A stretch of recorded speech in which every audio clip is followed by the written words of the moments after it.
Terima kasih pemirsa, Anda masih bersama kami. Di debat pertama, calon gubernur dan calon wakil gubernur DKI Jakarta tahun pemilihan 2024. Dan saat ini kita akan memasuki segmen keempat, segmen yang lebih seru, jauh lebih seru dibandingkan segmen-segmen sebelumnya.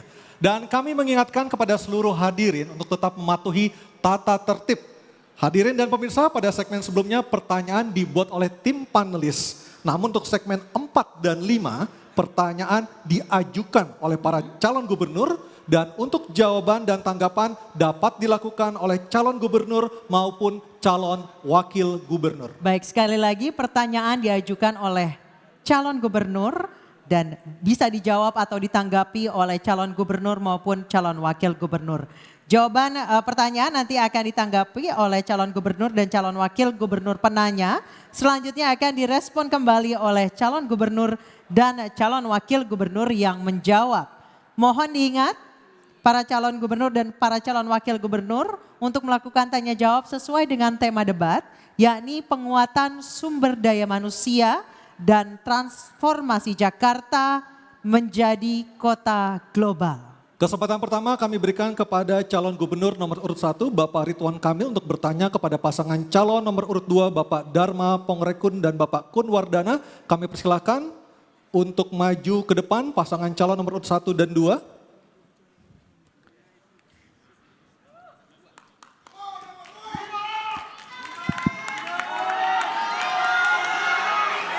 Calon gubernur nomor urut 1 bertanya ke pasangan calon nomor urut 2. Baik, waktunya untuk bertanya 1 menit, silakan Bapak. Ya, Pak Darmakun, Pak Kun Wardana yang saya hormati, salah satu perlindungan terhadap SDM adalah tentu kesehatan. Kita pernah mengalami pandemi COVID yang sangat luar biasa. Saya andai waktu bisa diputar kembali kira-kira gitu ya. Kira-kira apa yang bisa kita lakukan untuk lebih baik dalam menyelesaikan yang namanya pandemi yang nauzubillah jangan sampai terulang lagi. Tapi andai kita waktu bisa berulang kembali seperti itu, kira-kira respon negara itu harus seperti apa dalam melindungi SDM? Karena banyak sekali korban dari yang namanya pandemi. Terima kasih, itu aja. Masih ada sisa waktu? Cukup. Cukup, baik. Dan kami persilakan kepada paslon nomor urut 2 untuk menjawab pertanyaan dari calon gubernur nomor urut 1. Kami persilahkan, waktunya 2 menit. Persoalan pandemi adalah persoalan isu kesehatan. Kita harus belajar melihat bukan yang tertulis tetapi yang tersirat. Saya punya pengalaman selama ini baik pengalaman pendidikan, biasa melihat selalu waspada dan melihat yang tersirat. Jadi kita harus waspada dari setiap isu yang ada. Apakah itu memang genuine atau merupakan infiltrasi asing untuk mengambil kedaulatan bangsa lewat isu kesehatan. Dan juga mengancam keselamatan masyarakat. Saya paham betul tentang pandemi ini. Pandemi ini adalah agenda terselubung dari asing untuk mengambil alih kedaulatan negara. Sehingga terlihat sekali begitu rapuhnya bangsa ini sampai harus mengikuti istilahnya saja ikut. Kenapa bukan Taufik? Kenapa ngikutin COVID? Bahkan banyak dari antara kita yang tidak paham bahwa PCR yang dipakai selama ini boleh diuji itu bukan untuk mengetes virus. Jadi itu hanya untuk mengecek asidosis. Dan kenapa harus dicolok-colok? Kenapa tidak ambil dari ludah? Kalau memang mau ngetes virus. Oleh sebab itu seorang pemimpin masyarakat terutama otonomi daerah DKI harus memperjuangkan segala sesuatu untuk melindungi warganya. Jangan sampai gara-gara pandemi ekonomi hancur, dibiasakan online, UMKM hancur, dan kemudian rakyat ditakut-takuti. Bagaimana akan menuju ke kota global yang sejati kalau hati rakyatnya disakitin, pikirannya dirusak, dan badannya diracunin? Semua itu hanyalah omong kosong belaka. Mari sama-sama kita sukseskan program Jakarta Aman karena indah adabnya. Waktu habis, terima kasih.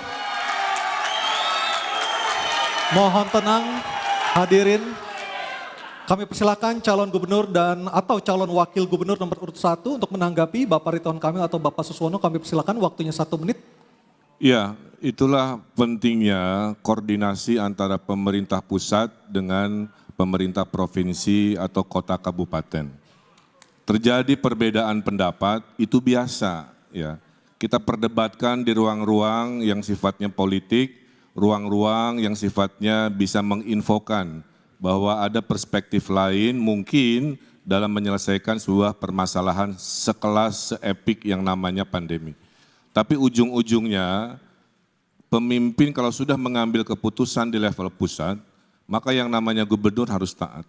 Maka yang namanya bupati wali kota harus taat karena dalam pengelolaan krisis memang harus satu komando. Terjadi perbedaan dalam prosesnya, tapi ketika sudah diputuskan oleh pemimpin level presiden, tentulah serempak di bawah harus mengamankan dan menjalankan dan menyelesaikan permasalahan secara kolaborasi. Terima kasih. Baik, terima kasih. Kami silakan pasangan calon nomor urut 2 untuk merespon tanggapan dari pasangan calon nomor urut 1. Waktu Anda 1 Mohon menit. Oke, tenang dulu. Waktu Anda 1 menit, silakan Baik. Bapak. Solus populi suprema lex esto. Keselamatan rakyat adalah hukum tertinggi, bukan begitu Ibu Zuro? Oleh sebab itu, jangan adigium itu digunakan dengan cara yang terbalik. Seolah-olah ingin menyelamatkan keselamatan rakyat sebagai hukum tertinggi. Tetapi udang di balik batunya adalah sebaliknya ingin menghancurkan rakyat. Sehingga rakyat semua menjadi tidak bisa hidup dan bahkan akan menjadi budak. Saat ini kita ada dalam program ketiga yaitu control population, di mana mereka ingin mengontrol kegiatan aktivitasnya dan ingin mengontrol jumlahnya. Jadi perjalanan menuju ke 2045 akan menjadi masa kecemasan bukan masa keemasan, ketika rakyat harus ditakut-takuti dengan segala macam regulasi. Jadi sebagai seorang pemimpin harus berani berdiri di depan untuk mengambil tanggung jawab dan risiko apapun untuk menyelamatkan. Waktu habis. Waktunya habis, terima kasih. Kami persilakan pasangan calon nomor urut 2 untuk kembali ke tempat. Pasangan calon nomor urut 1 harap di tempat tetap berada di sini. Bapak, silakan kembali ke tempat pasangan calon nomor urut 2. Baik, selanjutnya calon gubernur nomor urut 1 Bapak Ridwan Kamil akan berhadapan dengan pasangan calon nomor urut 3 Bapak Pramono Anung dan Bapak Rano Karno atau Sidul. Oke? Kami persilakan kepada Bapak Ridwan Kamil untuk berbicara waktu 1 menit. Untuk bertanya. Oh ya, sederhana aja. Kan Gen Z itu ada golongan yang belum dapat pekerjaan, ada juga yang sudah bekerja, saya dapat curhatan Mas Pram ya. Mereka di PHK, di hitungan bulan-bulan terakhir lah kira-kira begitu. Nah untuk golongan Gen Z yang di PHK, yang sekarang lagi stres karena tiba-tiba lapangan pekerjaan berkurang, mereka kena PHK, bagaimana kira-kira gagasan kepada mereka golongan Gen Z yang kena PHK? Saya kira sesederhana itu aja, terima kasih. Baik, Masih ada sisa waktunya? waktu? Cukup? Cukup? Sudah cukup. Oke. Baik, kami persilakan pasangan calon nomor 3 Bapak Pramono Anung dan Bapak Rano Karno untuk menjawab 2 menit. Bapak silakan. Mohon maaf, 1 menit atau 2 menit? 2 menit. menit. Kang Emil yang saya hormati, pertanyaannya sederhana tapi jawabnya juga sederhana. Yang pertama, bagaimana dengan Gen Z dulu? Saya punya pengalaman yang namanya Gen Z supaya dia tidak di PHK. Di tempat kami melakukan apa yang disebut dengan bisa bekerja dari manapun. Kementerian Sekretaris Kabinet telah menerapkan itu dan hasilnya produktivitasnya betul-betul tinggi dan sangat memuaskan. Sehingga dengan demikian kalau saya menjadi gubernur Jakarta maka program bekerja dari mana saja akan kami lakukan. Dan untuk itu 2 hari di kantor, 3 hari di rumah dan mereka bisa bekerja dengan baik. Bagaimana dengan Gen Z yang di PHK? Tentunya tanggung jawab pemerintah untuk yang pertama, kami membuka konseling 24 jam, mereka bisa curhat apapun, mereka bisa menyampaikan unek-uneknya. Yang tidak kalah pentingnya adalah apa yang menjadi tekanan ataupun pikiran para Gen Z ini ada tempat penyalurannya. Untuk itu konselingnya 24 jam, nggak perlu capek-capek naik apa saja, cukup ditelepon 24 jam untuk itu. Dan dalam jangka panjang, bagaimanapun Gen Z ini mempunyai potensi yang luar biasa, Gen Z maupun milenial. Bagi saya pribadi, ini potensi. Ekonomi kreatif harus ditimbulkan dan mereka mau bekerja berdasarkan itu. Karena para Gen Z ini, saya ini diajarin karena maju gubernur ini oleh anak-anak saya, oleh teman-temannya yang dulu tidak pernah terbayangkan. Termasuk persoalan ekonomi kreatif yang begitu saya diajak jalan-jalan ke Car Free Day, ada yang namanya tukang foto. Dan mereka ternyata besar sekali komunitasnya. Dan mereka mendapatkan penghasilan dari situ. Itulah yang harus dilakukan oleh para Gen Z dan saya akan mendukung untuk itu. Terima kasih. Terima kasih.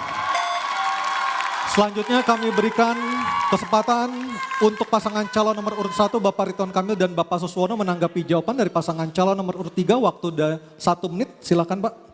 Ya, jawabannya luar biasa. Kalau dari pasangan Ridho kami menambahi secara teknis, kalau mereka kena PHK, pasangan Ridho akan bikin program memberikan dana kekuatan sosial selama 3 bulan. Sebelum mereka bisa melamar kerja lagi. Nanti angkanya kita hitung sesuai kebutuhan APBD. Ya. Itulah negara hadir kepada adik-adik Gen Z di rumah jika Anda kena PHK. Kedua, setuju work from anywhere. Bedanya insya Allah pasangan Ridho akan memperbanyak coworking yang sewanya gratis buat Gen Z di Jakarta.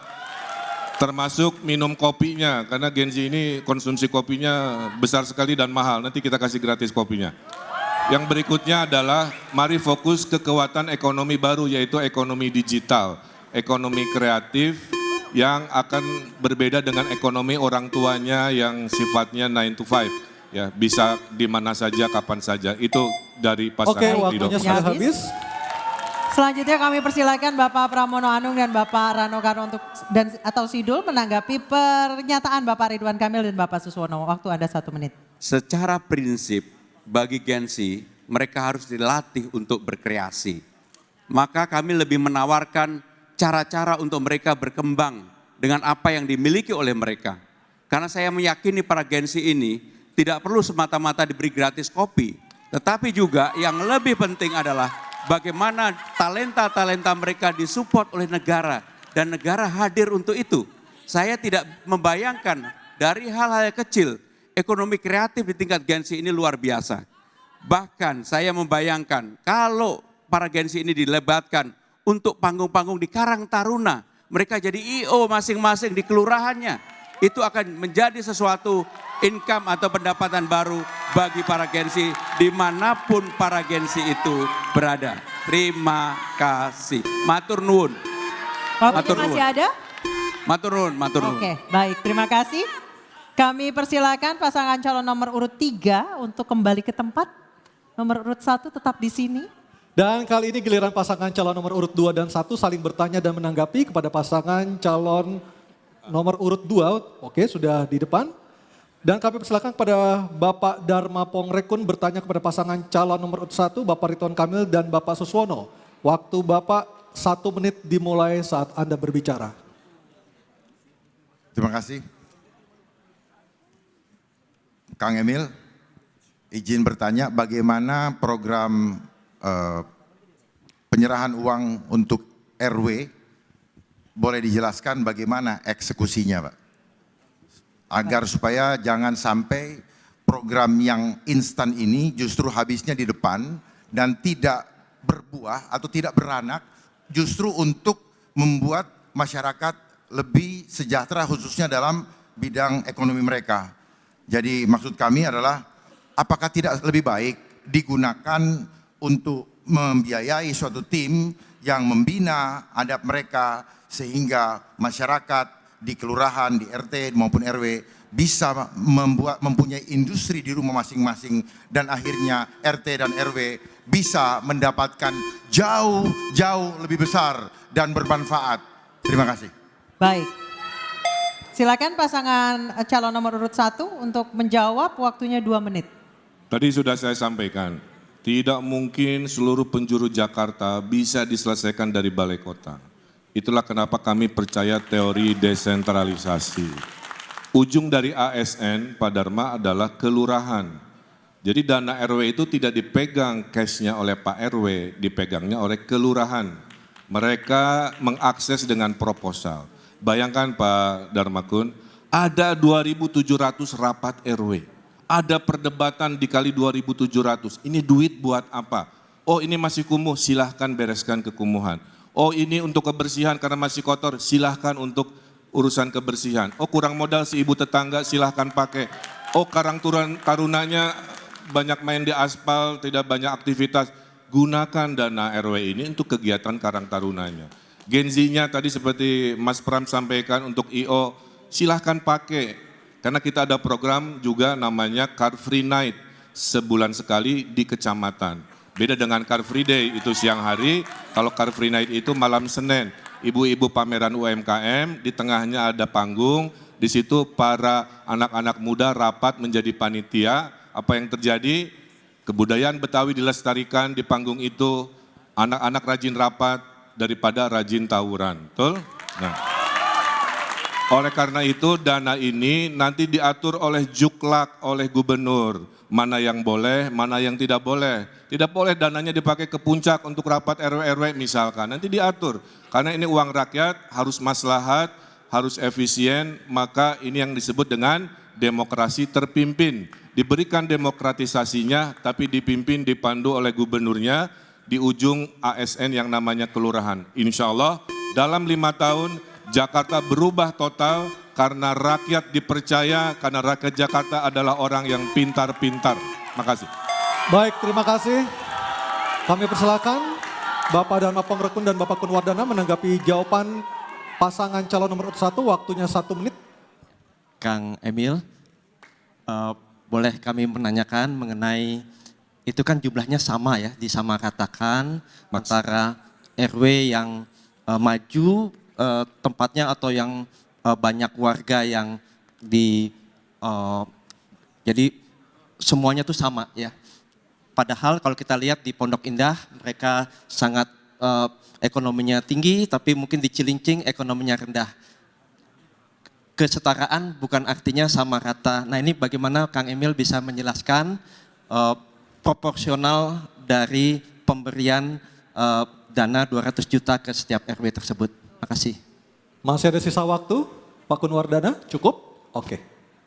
Ya, saya yang jawab ya, saya tambahkan Pak Kun ya, bahwa, sudah mulai? Silakan Pak Susono, waktu. Baik, Ya. jadi tentu saja setiap RW kan berbeda-beda kebutuhannya, jadi tidak berarti sama rata semuanya 200 juta ya, tapi ini sebetulnya dana stimulan untuk menyelesaikan persoalan di RW tersebut. Mungkin barangkali ada tempat-tempat yang juga sudah cukup bagus, tetapi kan ada persoalan lain ya, persoalan sosial, persoalan ekonomi, yang itu bisa dimanfaatkan.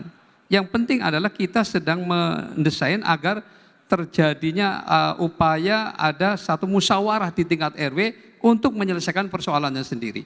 Sehingga mereka akan melibatkan banyak pihak.